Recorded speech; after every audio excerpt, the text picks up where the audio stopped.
சாதாரணமான ஒன்று, திடீரென அரசுகளில் விவாதிக்கப்படும், சட்டங்களால் அமல்படுத்தப்படும், உங்கள் வாங்கும், விற்கும் அல்லது சுதந்திரமாக வாழும் திறனுடன் பிணைக்கப்பட்ட ஒரு உலகளாவிய பிரச்சினையாக மாறியிருப்பதை ஒருநாள் காலையில் நீங்கள் உணர்வதாக கற்பனை செய்து பாருங்கள். முதலில் இது நினைத்துக்கூட பார்க்க முடியாததாக தோன்றுகிறது. எப்படியிருந்தாலும், சனிக்கிழமை அல்லது ஞாயிற்றுக்கிழமை போன்ற எளிமையான ஒரு நாள் எப்படி அவ்வளவு முக்கியமாக இருக்க முடியும்? ஆனால் வெளிப்படுத்துதல் புத்தகம் ஒரு இறுதி நெருக்கடியை பற்றி பேசுவதை நீங்கள் நினைவுகூர்ந்தால் அது புரியும். ஒவ்வொரு நபரும் சாதாரணமாகவோ அல்லது வசதியாகவோ அல்ல, உறுதியாக தேர்ந்தெடுக்க வேண்டிய தருணம் அது. ஒரு கோடு வரையப்படுகிறது. வேதத்தின்படி அந்த கோடு வழிபாடு, நாம் யாருக்கு கீழ்ப்படுகிறோம் மற்றும் ஏன் என்பவற்றுடன் நெருங்கிய தொடர்புடையது. படைப்பின் போது நிறுவப்பட்ட, இறைவனின் விரலால் கல்லில் எழுதப்பட்ட ஓய்வு நாள், சபத், உலகம் கண்டிராத மிகப்பெரிய சோதனையின் மையத்தில் ஒரு நாள் நிற்கும் என்று சிலர் முன்பே கேள்விப்பட்டிருக்கலாம். மற்றவர்கள் இதை நிராகரித்துவிட்டார்கள் அல்லது இத்தகைய கூற்று எப்படி தீர்க்கதரிசனம், மிருகத்தின் முத்திரை அல்லது கிறிஸ்துவின் போதனைகளுடன் தொடர்புடையதாக இருக்க முடியும் என்பதை ஒருபோதும் புரிந்து கொள்ளவில்லை. எனவே உண்மை என்ன? இறைவன் மீதான விசுவாசம், ஓய்வு நாள் போன்ற மிக எளிமையான மற்றும் அதே சமயம் ஆழமான ஒன்றின் மூலம் சோதிக்கப்படும் ஒரு தருணம் உண்மையிலேயே வரப்போகிறதா? இந்த யோசனை வேதத்தில் வேரூன்றியிருக்கிறதா அல்லது விளக்கங்களின் அடிப்படையில் கட்டமைக்கப்பட்டதா? இது உண்மையாக இருந்தால், உங்கள் வாழ்க்கைக்கு இது என்ன அர்த்தம்? உண்மையும் பாரம்பரியமும் எப்போதும் கைகோர்த்து நடக்கவில்லை என்பதை வரலாறு காட்டுகிறது.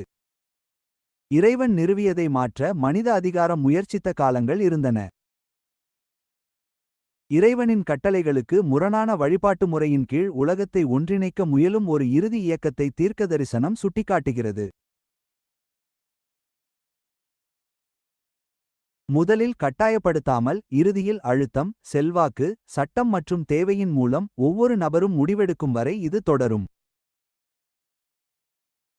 தீர்க்கதரிசன கதையை அதன் அஸ்திவாரத்திலிருந்து அதன் இறுதி காட்சிகள் வரை பின்பற்றுவோம். பைபிள் உண்மையில் என்ன சொல்கிறது? வரலாறு அதை எப்படி உறுதிப்படுத்துகிறது? இந்த செய்தி ஏன் பாதுகாப்பாக வைக்கப்பட்டு அவசரத்துடன் அறிவிக்கப்படுகிறது என்பதை நாம் ஆராய்வோம். ஏனெனில் இது தீர்க்கதரிசனத்தை பற்றியது மட்டுமல்ல. இது நம்மில் ஒவ்வொருவரும் எடுக்க வேண்டிய ஒரு தேர்வை பற்றியது. ஆரம்பத்தில், நாடுகள் எழுவதற்கு முன்பு, அரசர்கள் ஆட்சி செய்வதற்கு முன்பு, கோட்பாடுகள் பிரிப்பதற்கு முன்பு ஒரு தோட்டம் இருந்தது. கோயில்கள் இல்லை, அமைப்புகள் இல்லை, குழப்பம் இல்லை, இறைவன் மற்றும் அவனது படைப்பு மட்டுமே இருந்தது. பைபிளில் உள்ள பதிவு குழப்பத்துடன் அல்ல, ஒழுங்குடன் தொடங்குகிறது. ஒளி இருளிலிருந்து பிரிக்கப்பட்டது. நீர் ஒன்று திரண்டது, உயிரினங்கள் வார்த்தையினால் உருவாக்கப்பட்டன. பிறகு அனைத்தும் முடிந்ததும் ஒரு குறிப்பிடத்தக்க விஷயம் நடக்கிறது. விவரிப்பு வேகம் குறைகிறது. காலமே பிரித்து வைக்கப்படுகிறது. 7ஆம் நாளில் தேவன் தாம் செய்த தமது கிரியையை முடித்தார். 7ஆம் நாளில் அவர் ஓய்ந்திருந்தார். தேவன் 7ஆம் நாளை ஆசீர்வதித்து அதை பரிசுத்தப்படுத்தினார். ஆதியாகமம் 2:2-3. இந்த மொழியை கவனமாக கவனியுங்கள். தேவன் ஓய்ந்திருந்தார். தேவன் ஆசீர்வதித்தார். தேவன் பரிசுத்தப்படுத்தினார். ஒரு இடமல்ல, ஒரு இனமல்ல, ஒரு நாள். சோர்வடையாத, களைப்படையாத சர்வ வல்லமையுள்ள தேவன், ஏசாயா 40:28. ஏன் ஓய்வெடுக்க வேண்டும்? அது அவருக்காகவா அல்லது நமக்காகவா? இது சோர்வினால் வரும் ஓய்வல்ல. இது உறவிற்கான ஓய்வு. உலகத்தின் அஸ்திபாரத்திலேயே குறிக்கப்பட்ட ஒரு தெய்வீக நியமனம், அங்கு மனிதகுலம் உழைப்பை விட்டுவிட்டு ஐக்கியத்திற்குள் நுழைய முடியும். இதோ ஒரு ஆச்சரியமான உண்மை. இது பாவம் உலகிற்குள் வருவதற்கு முன்பே நிறுவப்பட்டது. யூதர் அல்லது புறஜாதியார் என்று எவரும் இருப்பதற்கு முன்பும், தேசங்கள் பிரிக்கப்படுவதற்கு முன்பும் ஓய்வு நாள் மனிதகுலத்திற்கு வழங்கப்பட்டது. அப்படியானால் என்னை கேட்க அனுமதியுங்கள், ஒரு பரிபூரணமான தேவன், பரிபூரணமான உறவிற்காக, பரிபூரணமான உலகில் ஒன்றை படைத்தார் என்றால், அது தற்காலிகமானதாக இருக்க முடியுமா? அல்லது அது நிலைத்திருக்க வேண்டியதா? இப்போது கதை முன்னோக்கிச் செல்கிறது. ஏதேனிலிருந்து சீனாய்க்கும் அக்கினி மற்றும் மேகத்திலிருந்தும் தேவன் பேசுகிறார். தீர்க்கதரிசி மூலமாகவோ கனவு மூலமாகவோ அல்ல, அவருடைய சொந்த குரலில். யாத்திராகமம் 20:8-11. ஓய்வு நாளை பரிசுத்தமாய் ஆசரிக்க அதை நினைவுகூருவாயாக. ஏன் நினைவுகூருவது? ஏனென்றால் இது புதிதான ஒன்று அல்ல. இது ஏற்கனவே கொடுக்கப்பட்ட ஒன்று, இப்போது மறந்துபோன மக்களுக்கு மீண்டும் நினைவுபடுத்தப்படுகிறது. பின்பு கட்டளையின் மையத்தில் தேவன் தமது அதிகாரத்தை வெளிப்படுத்துகிறார்.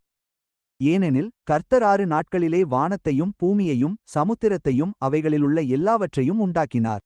நீங்கள் இதை பார்க்கிறீர்களா? இந்த கட்டளை மற்றதுவும் செய்யாத்தை செய்கிறது. இது தேவன் யார் என்பதையும் அவருக்கு கட்டளையிட ஏன் உரிமை உண்டு என்பதையும் அடையாளப்படுத்துகிறது. அவரே படைப்பாளர். பண்டைய காலங்களில் ஒரு முத்திரையில் 3 அம்சங்கள் இருந்தன: பெயர், பதவி மற்றும் ஆளுகை. ஓய்வு நாள் கட்டளைக்குள் நீங்கள் இந்த மூன்றையும் காணலாம். ஓய்வு நாள் என்பது ஒரு கட்டளையை விட மேலானது. இது ஒரு கையொப்பம், அவருடைய சட்டத்திற்குள் வைக்கப்பட்டுள்ள தெய்வீக அதிகாரத்தின் அடையாளம். மேலும் எசேக்கியேல் இரவு 8:12 இல் வேதம் இன்னும் நெருக்கமான ஒன்றை சொல்கிறது. எனக்கும் அவர்களுக்கும் அடையாளமாக இருக்கும்படி நான் என் ஓய்வு நாட்களை அவர்களுக்கு கொடுத்தேன். ஒரு அடையாளம், கடமை மட்டுமல்ல, ஒரு அடையாளப்படுத்துதல், இரு தரப்பினருக்கு இடையேயான உடன்படிக்கை மோதிரம் போல, கண்ணுக்கு தெரியாத உறவின் காணக்கூடிய நினைவூட்டல். வசனம் 20 தொடர்கிறது: என் ஓய்வு நாட்களை பரிசுத்தமாய் பேணுங்கள், எனக்கும் உங்களுக்கும் அடையாளமாயிருக்கும், நான் உங்கள் தேவனாகிய கர்த்தர் என்பதை நீங்கள் அறிந்து கொள்வீர்கள். எனவே ஓய்வு நாள் என்பது ஓய்வு பற்றி மட்டுமல்ல, இது அறிந்து கொள்வதை பற்றியது, தேவன் யார் என்பதை அறிவது, நீங்கள் யாருக்குச் சொந்தமானவர் என்பதை அறிவது. இதை இப்போது கவனமாகச் சிந்தியுங்கள். தேவனுடைய ஜனங்களை அடையாளம் காண ஒரு குறி இருந்தால், அந்த குறி விவாதத்திற்குரிய ஒன்றாக மாறுவது அர்த்தமுள்ளதாக இருக்குமா? வரலாறு நமக்கு விடையளிக்கிறது. நூற்றாண்டுகள் செல்லச் செல்ல ஏதோ ஒன்று மாறத் தொடங்கியது. திடீரென அல்ல, படிப்படியாகவும் அமைதியாகவும் பேரரசுகள் எழுந்தன. அதிகாரம் ஒருங்கிணைக்கப்பட்டது. அரசியல் அதிகாரமும் மத செல்வாக்கும் ஒன்றிணைந்த நிலையில் மாற்றங்கள் நிகழத் தொடங்கின. கிறிஸ்துவுக்கு பிந்தைய ஆரம்ப நூற்றாண்டுகளில், குறிப்பாக 4ஆம் நூற்றாண்டில் மகா கான்ஸ்டன்டைனின் செல்வாக்கின் கீழ் ஞாயிறு ஆசரிப்பு சட்டப்பூர்வ அங்கீகாரம் பெறத் தொடங்கியது என்பதை வரலாற்று பதிவுகள் காட்டுகின்றன. கி.பி. 321 இல் பிறப்பிக்கப்பட்ட ஒரு சிவில் ஆணை ரோமானிய பேரரசு முழுவதும் சூரியனின் வணக்கத்திற்குரிய நாளை ஓய்வு நாளாக உயர்த்தியது. முதலில் இது நடைமுறைக்குரியதாகவும் கலாச்சார ரீதியாகவும் ஒன்றிணைப்பதாகவும் தோன்றியது. ஆனால் மேற்பரப்பிற்கு அடியில் ஒரு ஆழமான பிரச்சினை உருவானது. ஆராதனையை வரையறுக்கும் அதிகாரம் யாருக்கு உண்டு? தேவனுக்கா அல்லது மனிதனுக்கா? ஆரம்பகால திருச்சபை வரலாறு மற்றும் பிற்கால சீர்திருத்தவாதிகளின் எழுத்துக்கள் 7ஆம் நாளிலிருந்து முதல் நாளுக்கு மாறியது வேதத்திலுள்ள நேரடி கட்டளையின் அடிப்படையில் அல்ல, மாறாக பாரம்பரியம் மற்றும் திருச்சபை அதிகாரத்தின் மூலம் உருவானது என்பதை ஒப்புக்கொள்கின்றன. இங்கே பதற்றம் அதிகரிக்கிறது. ஒருபுறம் தேவனுடைய விரலால் எழுதப்பட்டு ஆசீர்வதிக்கப்பட்டு பரிசுத்தமாக்கப்பட்ட ஒரு நாள். மறுபுறம் மனித அதிகாரம் மற்றும் பாரம்பரியத்தின் மூலம் நிறுவப்பட்ட ஒரு நாள். இது வெறும் நாட்களை பற்றியது அல்ல, இது அதிகாரத்தை பற்றியது. இந்த மோதல் புதியது அல்ல. தொடக்கத்திலிருந்தே வரலாறு முழுவதும் ஒரு கேள்வி மெல்லிய குரலில் ஒலித்துக் கொண்டிருக்கிறது. தேவன் சொன்னது மெய்யோ? ஆதியாகமம் 3:1. தேவனுடைய வார்த்தையை மாற்றவோ மேம்படுத்தவோ மறுவிளக்கம் செய்யவோ முடியுமா, அல்லது அது மாறாமல் நிலைத்திருக்கிறதா? உத்வேகம் பெற்ற ஒரு வரலாற்று சிந்தனை இதை இவ்வாறு விவரிக்கிறது: இறுதி மோதலில் இப்பிரச்சினை தேவனுக்கு எதிரான கிளர்ச்சியாக நேரடியாக தெரியாது, ஆனால் தேவனுடைய கட்டளைக்கு மேலாக மனித அதிகாரத்திற்கு அளிக்கப்படும் ஒரு நுட்பமான முன்னுரிமையாக இருக்கும். இது மிகவும் பழக்கமான, ஏற்றுக்கொள்ளப்பட்ட ஒன்றாக இருப்பதால் பலர் இதை கேள்வி கேட்க மாட்டார்கள். எனவே காலம் குறித்த விவாதத்திற்கான களம் அமைக்கப்படவில்லை, மாறாக விசுவாசம் குறித்த முடிவிற்கான களம் அமைக்கப்பட்டுள்ளது. ஏனெனில் ஒரு கட்டளை படைத்தவருடைய முத்திரையை பெற்றிருக்கும்போது, அந்த கட்டளை சவால் செய்யப்படும்போது, எந்த நாள் சரி என்பது கேள்வியல்ல, மாறாக தீர்மானிக்கும் உரிமை யாருக்கு உண்டு என்பதே கேள்வி. படைப்பில் ஒரு பரிசாகவும் சீனாயில் ஒரு கட்டளையாகவும் தொடங்கியது கடந்த காலத்துடன் முடிந்துவிடவில்லை. அது வெளிப்படுத்தின விசேஷ புத்தகத்தின் இறுதி பக்கங்கள் வரை நீண்டு செல்கிறது. இங்கே மொழியும் மாறுகிறது. இனி ஒரு தோட்டமோ ஒரு மலையோ அல்ல. இப்போது மிருகங்கள், அதிகாரங்கள், கட்டளைகள் மற்றும் பிரிக்கப்பட்ட ஒரு உலகத்தை நாம் காண்கிறோம். ஆனால் குறியீடுகளுக்கு அடியில் பிரச்சினை அதேதான். ஆராதனை. வெளிப்படுத்தின விசேஷம் 13 இல் ஒரு சக்தி எழுகிறது, அது குறியீடாக இருந்தாலும் வரலாற்றில் ஆழமாக வேரூன்றியுள்ளது. அது அதிகாரத்துடன் பேசுகிறது, தேசங்களை செல்வாக்கு செலுத்துகிறது, மேலும் இறுதியில் அந்த முத்திரையை உடையவர் தவிர மற்ற யாரும் வாங்கவோ விற்கவோ முடியாத ஒரு முறையை அமல்படுத்துகிறது. வெளிப்படுத்துதல் மதியம் 1:17. அங்கே ஒரு நிமிடம் நிறுத்துங்கள். வாங்குவது, விற்பது. இது இனி வெறும் கோட்பாடு அல்ல. இது பொருளாதார ரீதியான நிஜ வாழ்க்கை விளைவுகளை கொண்டது. வாழ்வாதாரமே இணக்கத்தோடு பிணைக்கப்பட்டுள்ள ஒரு முறை. கேள்வி என்னவென்றால், எதற்கு இணக்கம்? வசனம் 15 கட்டாய வழிபாட்டில் விடையை தருகிறது. இது வெறும் நம்பிக்கையை பற்றியது மட்டுமல்ல, இது கட்டாய வழிபாட்டின் கீழ் கீழ்ப்படிதலை பற்றியது. இப்போது நாம் பின்னோக்கிச் சென்று, இதை முன்பே எங்கே பார்த்திருக்கிறோம் என்று கேட்போம். மிரட்டலுக்கு பணிந்து வழிபடச் சொல்லும் ஒரு ஆணை. மனம் பண்டைய பாபிலோனுக்குச் செல்கிறது. ஒரு தங்கச் சிலை, பணியச் சொல்லும் கட்டளை, மற்றும் மற்ற அனைவரும் விழுந்தபோது நிமிர்ந்து நின்ற மூவர். தானியேல் 3 இல் உள்ள கதை வெறும் வரலாறு அல்ல. இது ஒரு முன்மாதிரி. ஏனெனில் தீர்க்கதரிசனத்தில் நடந்தது பெரும்பாலும் மீண்டும் நடக்கும். அதற்கு முந்தைய அதிகாரமான தானியேல் காலை 7:25 இல் மற்றொரு அதிகாரம் விவரிக்கப்பட்டுள்ளது. அவன் காலங்களையும் சட்டங்களையும் மாற்ற நினைப்பான், ஒழிக்க அல்ல, அழிக்க அல்ல, மாற்ற நினைப்பான். கடவுளின் கட்டளைகள் அனைத்திலும் காலத்தோடு நேரடியாக தொடர்புடைய ஒரே கட்டளை ஓய்வு நாள் மட்டுமே. எனவே இப்போது துண்டுகள் ஒன்றாக சேரத் தொடங்குகின்றன. வரலாற்றோடு தொடர்புடைய ஒரு அதிகாரம், அதிகாரத்திற்கான கோரிக்கை, தெய்வீக சட்டத்தை மாற்றும் முயற்சி, இறுதியில் வழிபாட்டை அமல்படுத்துதல். ஆனால் வெளிப்படுத்துதல் நம்மை இருளில் விடவில்லை. இந்த மோதலின் மையத்தில் ஒரு செய்தி வெளிவருகிறது. அவசரமானது, உலகளாவியது, தவறாதது. வெளிப்படுத்துதல் 14 முதல் 6-7. வானத்தின் மத்தியிலே பறக்கிற வேறொரு தூதனைக் கண்டேன். அவன் பூமியில் குடியிருக்கிறவர்களுக்குச் சுவிசேஷத்தை பிரசங்கித்து, தேவனுக்குப் பயந்து அவரை மகிமைப்படுத்துங்கள், வானத்தையும் பூமியையும் சமுத்திரத்தையும் உண்டாக்கினவரை தொழுது கொள்ளுங்கள் என்றான். அதன் எதிரொலியை கேட்கிறீர்களா? வானத்தையும் பூமியையும் சமுத்திரத்தையும் உண்டாக்கினவர். இது புதிய மொழி அல்ல. இது சீனாய் மலை வரை, ஓய்வு நாள் கட்டளையின் இதயப்பகுதி வரை சென்றடைகிறது. இது உண்மையான வழிபாட்டிற்கான அழைப்பு, படைத்தவரை நோக்கிய அழைப்பு. இது கடைசி நாட்களில் வருகிறது. இதுவே பெரும்பாலும் 3 தூதர்களின் செய்திகள் என்று அழைக்கப்படுகிறது. மனிதகுலத்திற்கான இறுதி வேண்டுகோள். கட்டாயப்படுத்தப்பட்டதல்ல, மறைக்கப்படதல்ல, ஆனால் பிரகடனப்படுத்தப்பட்டது. தெளிவான கோட்டை வரையும் ஒரு செய்தி. ஒரு பக்கம் தேவனுடைய கட்டளைகளையும் இயேசுவின் விசுவாசத்தையும் காப்பவர்கள். வெளிப்படுத்துதல் மதியம் 2:12. மறுபுறம் மற்றொரு அதிகாரத்தை பின்பற்றி வேறு முத்திரையை பெறுபவர்கள். இங்கேதான் நாம் கவனமாக இருக்க வேண்டும். மிருகத்தின் முத்திரை பெரும்பாலும் தவறாக புரிந்து கொள்ளப்பட்டு, ஊகங்கள், பயம் அல்லது தொழில்நுட்பத்திற்குள் சுருக்கப்படுகிறது. ஆனால் வேதத்தின் சூழலில் அது வழிபாடு மற்றும் விசுவாசத்தோடு ஆழமாக இணைக்கப்பட்டுள்ளது. ஒரு அடையாளம் என்பது உரிமை, விசுவாசம் மற்றும் அதிகாரத்திற்கு அடிபணிவதை குறிக்கிறது. எனவே கடவுளுக்கு ஓய்வு நாளை தனது அதிகாரத்தின் அடையாளமாக ஒரு குறியீடு இருந்தால், எதிர்க்கும் அமைப்பும் தனது சொந்த குறியீட்டை நிறுவுகிறதா? தற்செயலாக அல்ல, திட்டமிட்டு. மெதுவாக சித்திரம் தெளிவடைகிறது. பாரம்பரியம் மேலோங்கியுள்ள ஒரு உலகம். வழிபாடு திசைதிருப்பப்படும் ஒரு அமைப்பு. நடுநிலையாக இருக்க முடியாத ஒரு தருணம். ஆரம்பத்தில் இது கட்டாயத்தால் வருவதில்லை. இது செல்வாக்கு, கலாச்சார ஏற்பு, மத ஒற்றுமை, அமைதி மற்றும் ஒழுங்கிற்கான விருப்பத்துடன் வருகிறது. ஆனால் தீர்க்கதரிசனம் இது அங்கேயே நிற்காது என்று கூறுகிறது. சமூக ரீதியாகவும், பொருளாதார ரீதியாகவும், சட்ட ரீதியாகவும் அதை எதிர்க்க நினைப்பவர்கள் மீது, தேர்வு தவிர்க்க முடியாததாக மாறும் வரை அது கட்டாயப்படுத்தப்படும். இதோ ஒரு நிதானமான உண்மை.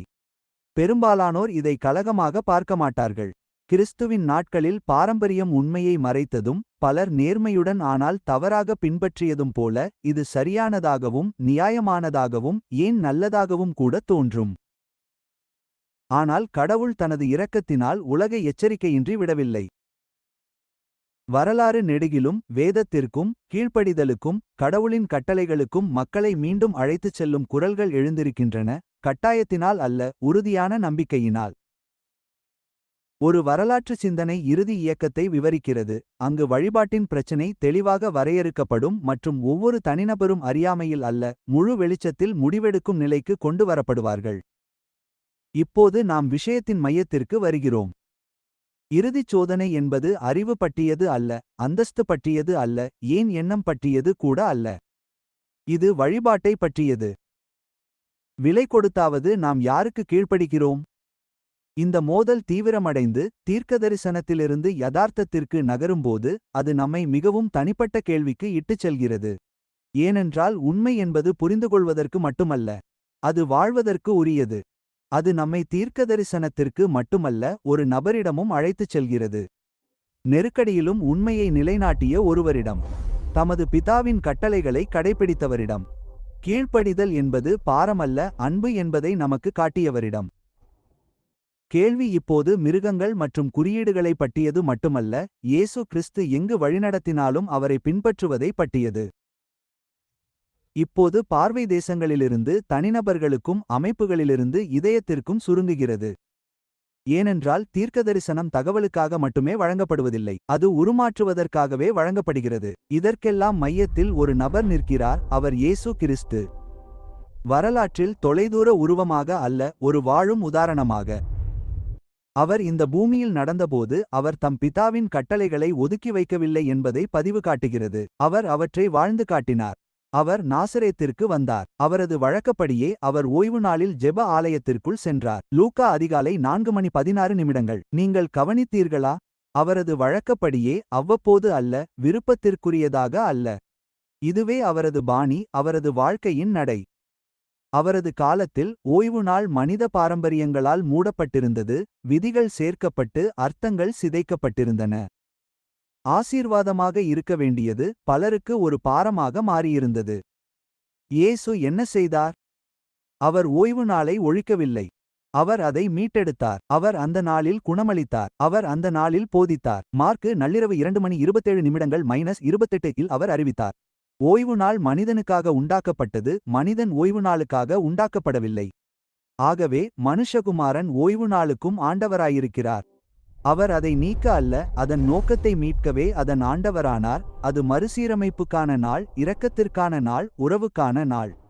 இரட்டை மேற்கோள்குறி. பின்பு அவர் தீர்க்கதரிசனத்தை விட ஆழமாக ஊடுருவும் வார்த்தைகளை சொல்கிறார், ஏனெனில் அவை இதயத்தின் நோக்கத்தை அடைகின்றன. நீங்கள் என்னிடத்தில் அன்பாயிருந்தால் என் கற்பனைகளை கைக்கொள்ளுங்கள். யோவான் மதியம் 2:15. இங்குதான் எல்லாம் மாறுகிறது, ஏனெனில் இறுதிச் சோதனை சட்டநெறிகளை பற்றியது அல்ல. இது விசுவாசத்தின் மூலம் வெளிப்படும் அன்பு, கீழ்ப்படிதலின் மூலம் வெளிப்படும் உறவு. இப்போது இதைச் சிந்தியுங்கள். கடவுளால் நிறுவப்பட்ட ஒரு வழி, மனித அதிகாரத்தால் உருவாக்கப்பட்ட மற்றொரு வழி என மனிதகுலத்தின் முன் 2 பாதைகள் வைக்கப்பட்டு, இரண்டும் பரவலாக ஏற்றுக்கொள்ளப்பட்டால், ஒன்றை மற்றொன்றை விட தேர்ந்தெடுப்பது உண்மையான விளைவுகளைக் கொண்டிருந்தால், உங்கள் முடிவை எது வழிநடத்தும்?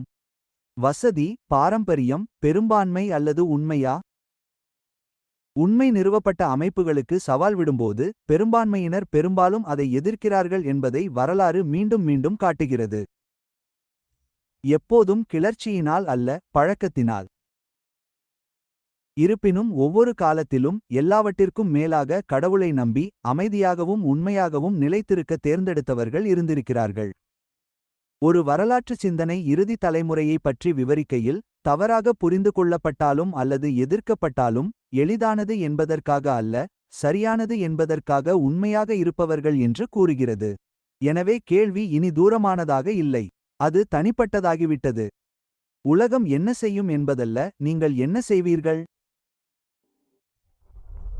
ஏனெனில் ஓய்வு நாளில் ஜெப ஆலயத்திற்குள் சென்ற அதே இயேசு, கருணையுடன் உண்மையைச் சொன்ன அதே இயேசு, சமரசம் செய்யாமல் சிலுவைக்குச் சென்ற அதே இயேசு இப்போதும் அழைக்கிறார். இந்த கற்கள் காலத்தின் சோதனையை தாங்கி நின்றது போல, வரும் நாட்களில் உங்கள் விசுவாசமும் அசையாமல் நிலைத்திருக்க வேண்டும். இந்த செய்தி வேதத்தை இன்னும் தெளிவாக புரிந்து கொள்ள உங்களுக்கு உதவுகிறதென்றால், இது கேள்விகளையோ அல்லது உறுதியான நம்பிக்கைகளையோ எழுப்புகிறது என்றால் எங்களுடன் இணைந்திருங்கள். வேதாகமத்தின் உண்மைகளை வெளிப்படுத்தும் மற்றும் உங்கள் விசுவாசத்தில் படிப்படியாக வளர உதவும் கூடுதல் உள்ளடக்கத்திற்கு பின்தொடருங்கள். இந்த செய்தி மற்றவர்களைச் சென்றடைய நீங்கள் இந்த பணிக்கு ஆதரவளிக்க விரும்பினால்,